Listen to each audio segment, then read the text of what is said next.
Isabel humbly crossed her attenuated hands upon her chest. I am on my way to God, she whispered, to answer for all my sins and sorrows. That's what I call a beautiful character. Thank God, inwardly breathed Miss Corney. Forgive me, she said loudly and in agitation. I want to see Archibald. You don't see many books like East Lynne about nowadays. No, you don't. I want to see Archibald, whispered Lady Isabel. I have prayed Joyce to bring him to me, but she will not. Olivia? Yes, Auntie? You're not skipping, are you? Am I? You missed about Lady Isabel taking up her cross and the weight of it killing her. I may be a fool, but I do know East Lynne. Perhaps there were 2 pages stuck together. She's a nasty, horrible woman.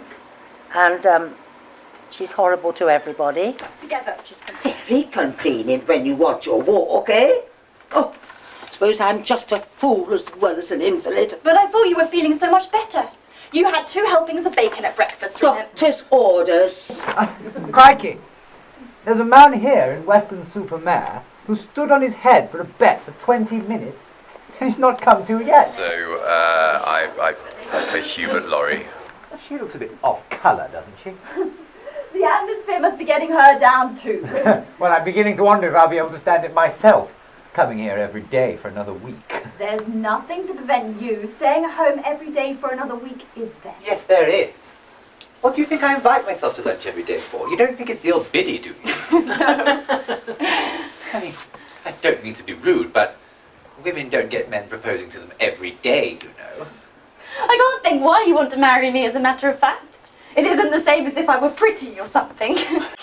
Who is pursuing the affections of Olivia. You'd be ashamed of me being steady. I'm steady myself. I know you are. Then why aren't you keen?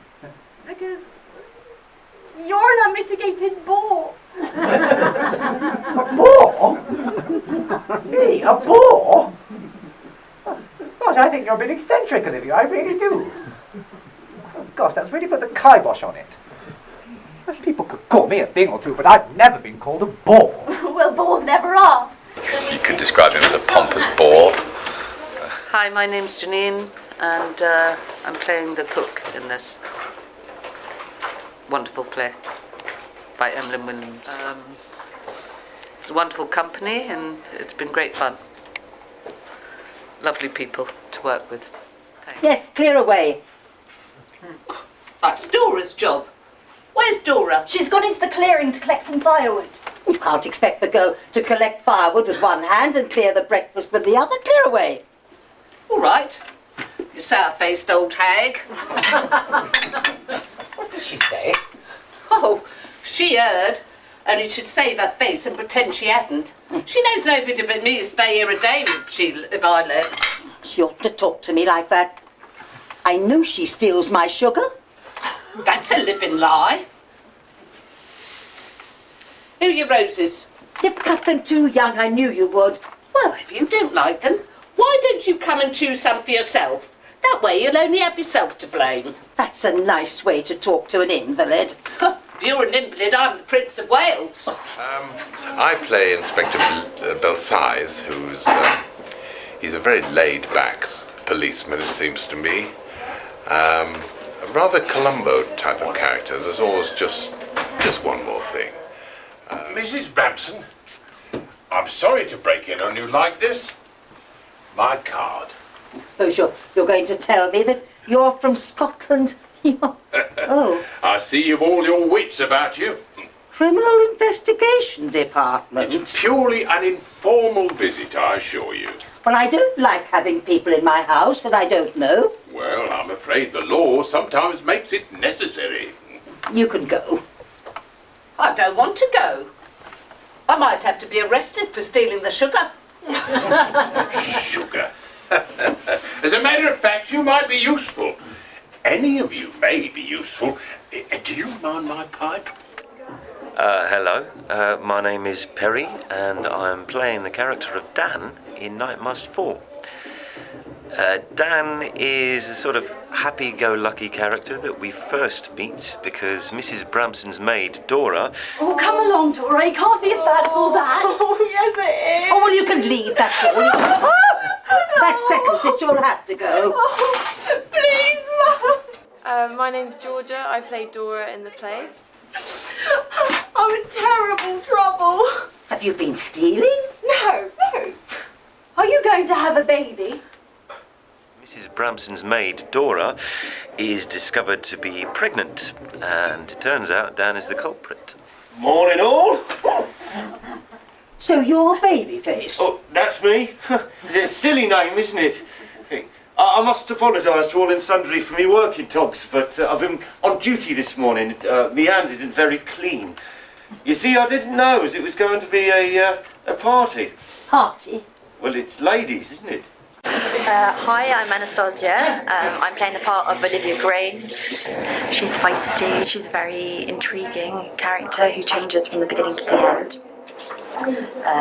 She starts off quite strict and then goes completely wild. And then I find I'm staring at myself in the glass.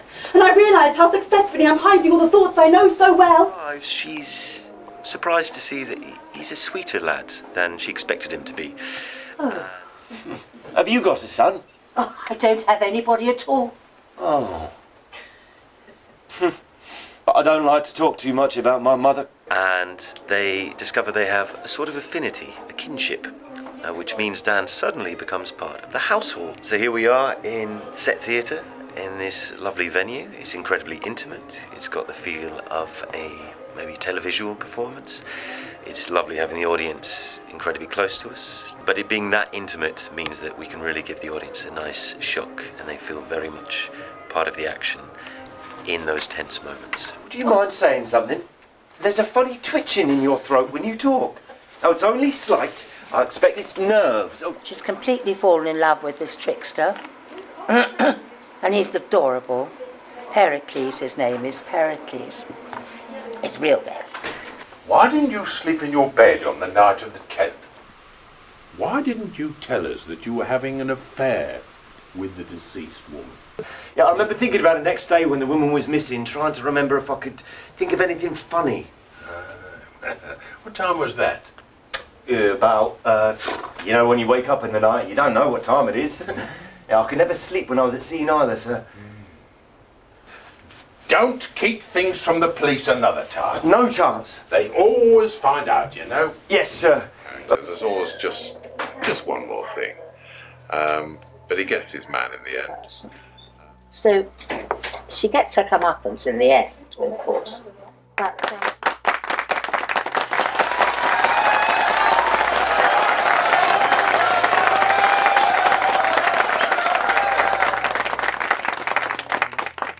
we really, really enjoyed it, and I hope you have too.